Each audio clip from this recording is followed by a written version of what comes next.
So you know that all of the roads, except for the elevated ones, like except for these bridges, but all these kind of like regular roads, they have the water and the electricity already included in them, right? So when you look at your electricity view, you can see the electricity. And then when you look at the water view, you can see the water. So the way that every single building, 99% of the buildings in this game, access the utilities that you provide for them, which we'll show you, is just by being attached to a road. So this building does not have access to electricity and water, but this building does. Right? Makes sense. Water, just like in CS1, you need, no.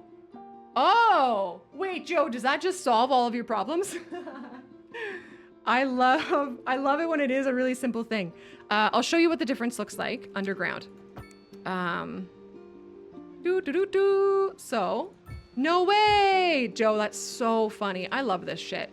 So yeah, when you look at the info view, you can see that when a building connects to the road, it auto does the thing, and the same as for the water. And so these are buildings that I've like placed manually, but of course the same is in effect for buildings that grow in. I'll show you a couple like grown in buildings over here. So you can see they all connect via. It's fucking Tuesday, you dumb bitch. The roads. It is fucking Tuesday, you dumb bitch. Hi, Joe. Hello, hello. Yeah. So it's a hassle. It can be a hassle until you start getting used to it, for sure. So I would say, don't feel like you're doing it wrong, or like you're like bad or like any of that crap. It is a very weird feeling, especially if you're coming from CS1, because you're used to the way that something works in CS1, right? And the way that something feels. So I'm gonna put these in. I'm gonna put that in. And then let's do like electricity. Let's do wind here, wind there, and a bloody power station duber here, and a transformer station here. So we have all the things, right? We have all the things. Friday's fifth Monday. Yeah. Shal, hello, good day. Hi, hi, hi. Hello. So let's do electricity first. They're the same. I feel like they're the same. So another thing that might be tripping you up, Joe, just in case you don't know, is you can press page down. So I've got this like small power cable duber selected, right? If you press page down, you can go underground with it. So that's a really important, and that works for all of the power dubers. So this bigger, higher duber can also go underground. I'm just pressing page down there. Yes, so that may help a lot of things as well. Thanks. The braid is a rental, and the earrings are for hopes that Leanne thinks that I'm cute.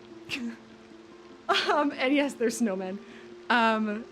So if you go underground, it's basically like, so I'm looking at this face on, and it's like, it's such a pain in the ass to connect. I guess that's where I'm connecting it.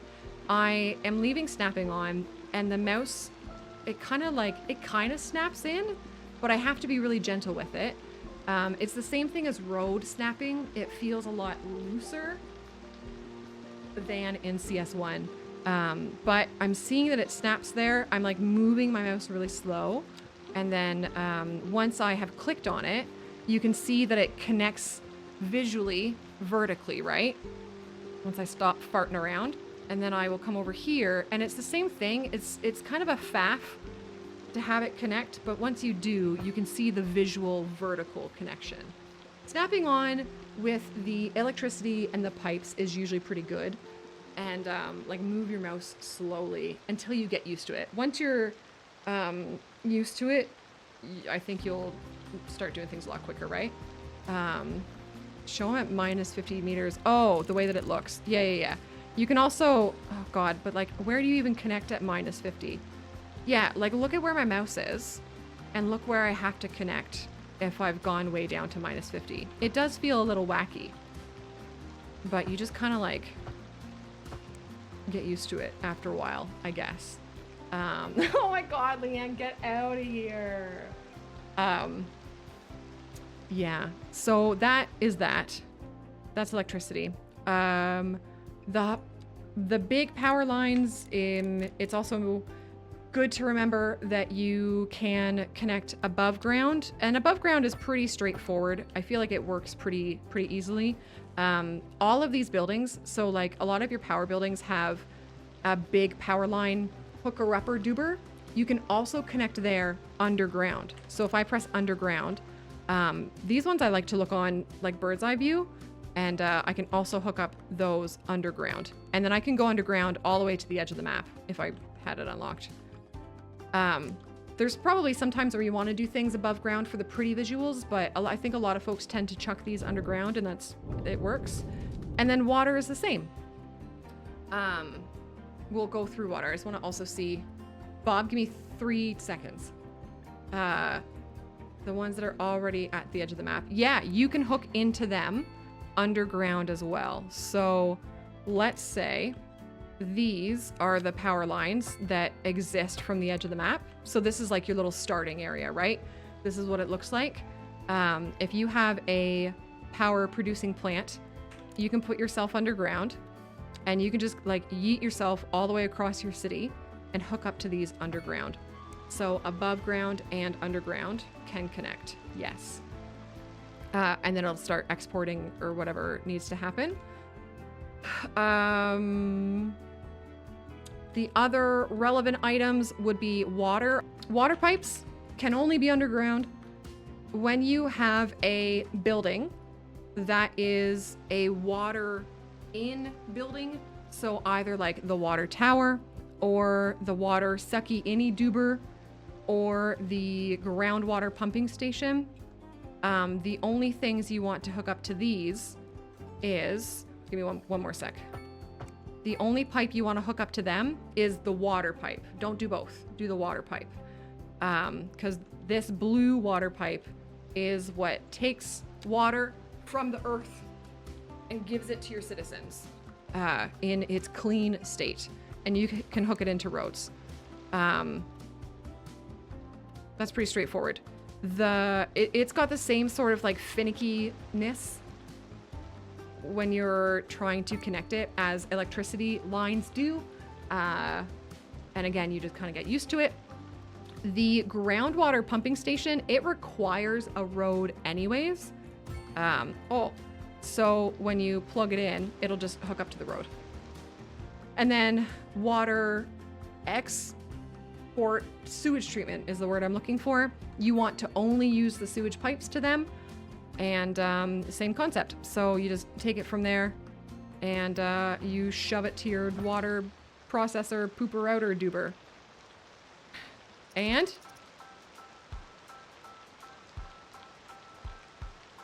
oh, there's not going to be any poop because nobody's consuming it. Right. Nobody's giving us poop, I think. Okay, we're fine. Yeah, okay, listen. I'm doing a great job. And I think that's water, really. I think that's water. Yeah. Yeah, no sweat. There's a couple things to remember when you're doing electricity stuff. These, so the big power lines, over on the right, on the very, very right of that pop-up, it says power line capacity, 400 megawatts. It's not super relevant at the very beginning of the game, which is why I think it kind of catches people off guard.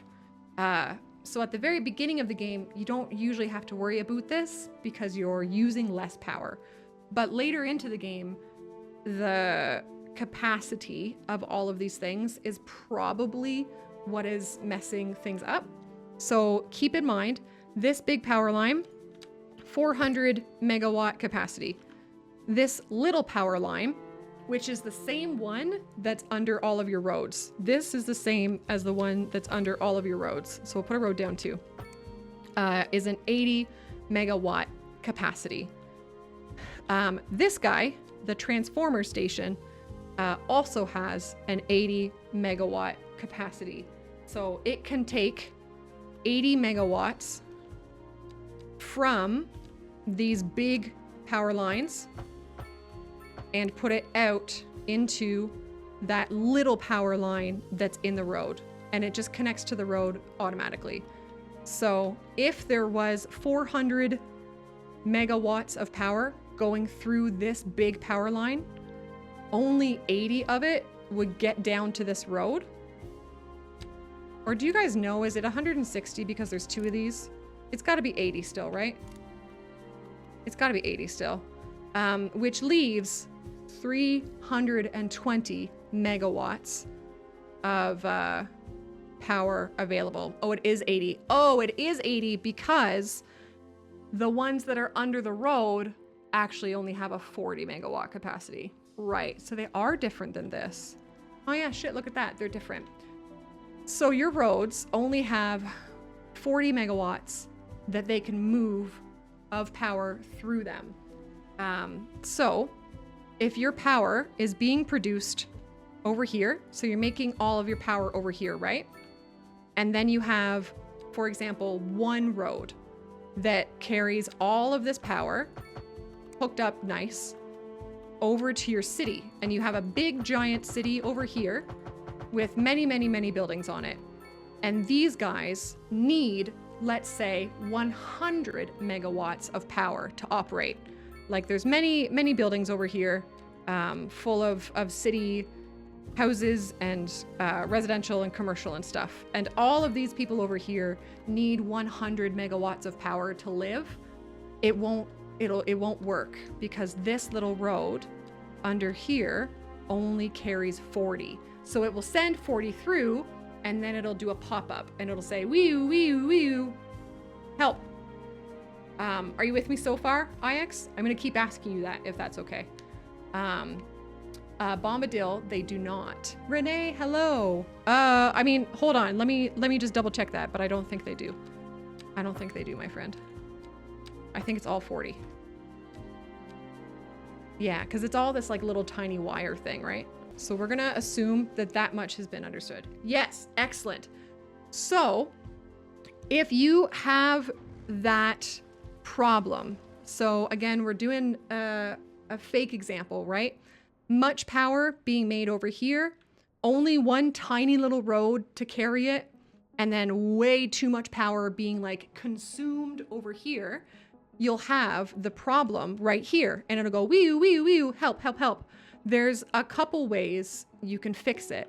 And basically your goal, what you want to try to accomplish is having this road not be the only way your power is getting over here. So you may want to have power come in and around and come this way. Or you may want like another road or other power line in the middle. And there's a few ways that you can make that happen. Usually, often your road network will just do that kind of like naturally, right? If you look at a city, how do we show you the roads? How can I show you the roads the best? So here's all the roads, right? Roads are in green. So kind of naturally, there's lots of ways that power, because it's always included in the road, except for highways. There's lots of ways for power to get from over here, over here. So every one of these is a 40 megawatt capacity. So there's 160 megawatts that can go through just like that, right? So that happens kind of naturally. Or you can like remember to do that with your roads. You can remember to do this and say, okay, cool. Here are more ways for our power to go. But sometimes these are still not enough because they only hold the 40 megawatts. So it's still a very, very small amount. And sometimes your city gets huge.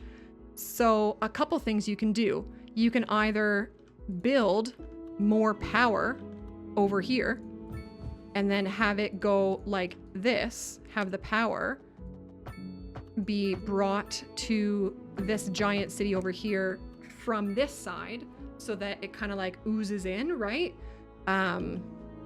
Or if you don't want to do that because of like pollution or space or that stuff, that's when you use these transformer guys. So you take these guys and you put maybe a couple, depends on how big the problem is. And remember how they have the 80 megawatt capacity rather than just those 40 that your other roads did. You can use the high power lines to go from your power making machines that are over this way, and you bring them over here. So that's like from this machine. I'm not connecting it proper. And you bring it over there. So now this giant city here has 40, 80, 120, plus another 80, which is 200, plus another 80, which is 280. So now they have 280 megawatts available to them to do their stuff. That was a big spiel. I hope that made sense. If you have anything you want me to clarify, you let me know. I'm going to get rid of all of these. Actually, I'm just going to reload this, and I'm going to show you how this city is done, like, actually, because that was really ugly, right? But I can show you the real way that it was done in this city, because this is a pretty big city. So if we look at the power view, there I'm making, where am I making power? I'm making power here with solar and here with geothermal. Yeah, of course. I'm here for you. I'm here for you. So here I'm making power with the solar and the geothermal. And is that it? A tiny, tiny little bit of wind power. And that's it. That's all I'm doing. There's some batteries, but we don't really care about them. So basically all of my power is being made here, but I'm using a bunch of these high capacity power lines to sprawl all over the place to go into the transformers. So that I'm not, there's another transformer there, so that I'm not relying just on these little roads that have the power lines in them. There's another transformer up there. So that's like real world application. That was fun. I'm surprised I actually managed to explain that. Every road to be connected. Every road that is going to have a building on it needs power, if that's what you mean. But you could have like different power. Oh, look at how many map tiles we have. Oh, there's a cat in the way. Nice. But you could have different power providing power for different areas.